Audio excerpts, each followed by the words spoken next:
Guys, good day. So, ako naman nagbabalik. So, ito nga, pumasok ako sa aming powerhouse. So, ito yung ating engine. So, ito mapansin yung ating local control panel is may problema ito ating turbocharger na bagong palit.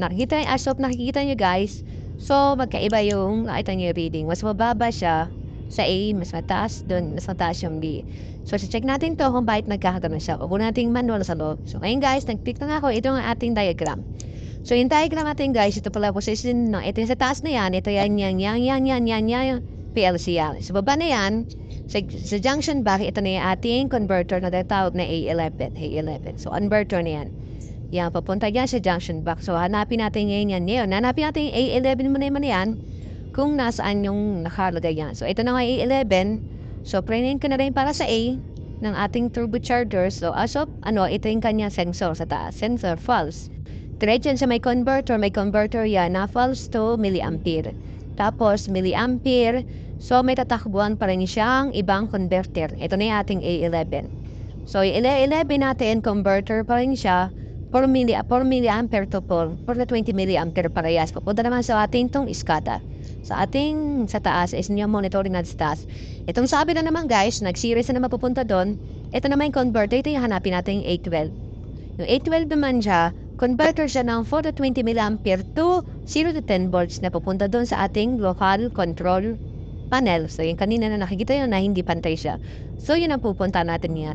LCP, local control panel, engine speed. So, yun ang pupunta natin. Ngayon, ito na yung letter A, yung letter B naman, din. Same drawing lang siya.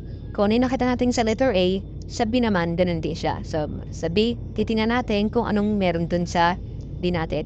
Ngayon, mga gagawin natin ito, isusukatan natin ang voltahe, yung converter na yan. Kung tama dun sa bata sa ating mga RPM indicator. So, mamaya, i-check natin sa taas yan, isasama mo ay ito naman. So, tingnan mo na yung letter B. As of na, itong letter B naman, B-bank naman tayo. So, doon pa rin, sa taas niya sensor, may converter diretso, 4 milliampere. Ito pa guys, A11, A12 ba? Yan yung converter.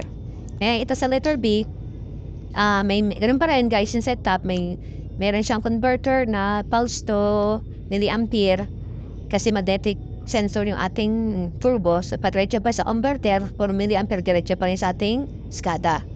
Taas na yun, yung isang series pa rin diretso para sa kabilang converter naman. Ibig converter naman to is 4 milliampere to 0 to 10 volts para naman dun sa ating local control panel. So, yung hanapin natin. Ito na yung para sa B.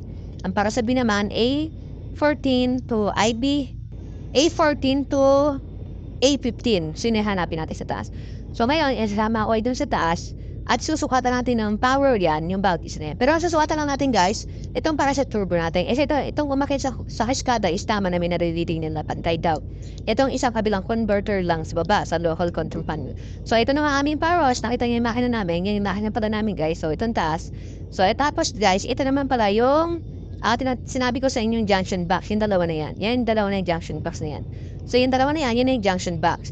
There, yung sensor ng turbo natin, of course, nandito sa ating turbo charger nakalagay. So, ayan naman siya, guys. Yan ating sensor papunta doon. So, yan, turbo yan. So, may ikot yan. Just isa. Ito, bubuksan ko na dito, guys. Nandito kasi sa loob yung ating mga converter. So, yung mga converter natin, ito yung wiring natin, guys, yun na yung ating converter. Ito yung mga terminal natin. Tapos ito na yung converter natin sa baba, guys. Ito, nakapapansin nyo. 8, 10, 11, 12, 13, 14, 15. So, dyan tayo magsusukat ngayon. Especially sa A-bank yung A12. Yung B-bank naman, yung A15. So, gagawin natin, ang sinasabi nga sa drawing is 0 to 10 volts. So, sukatin na natin kung ilang voltahe ang binabato nito sa baba.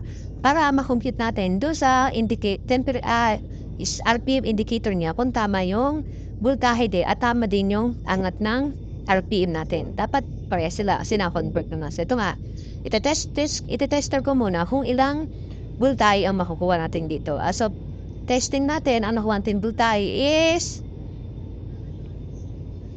2.0. Nung malaro siya, ibig sabihin, tsaka nakikita nyo guys, sobrang mabibrate talaga.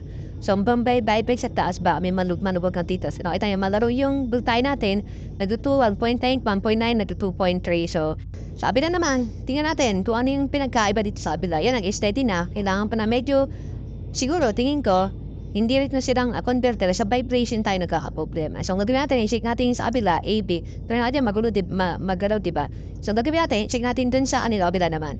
Yung bibang taman na walang metaas yung reading niya, ibig sabihin, kung tama niya guys, steady lang siya, ibig sabihin, walang nagiging problema.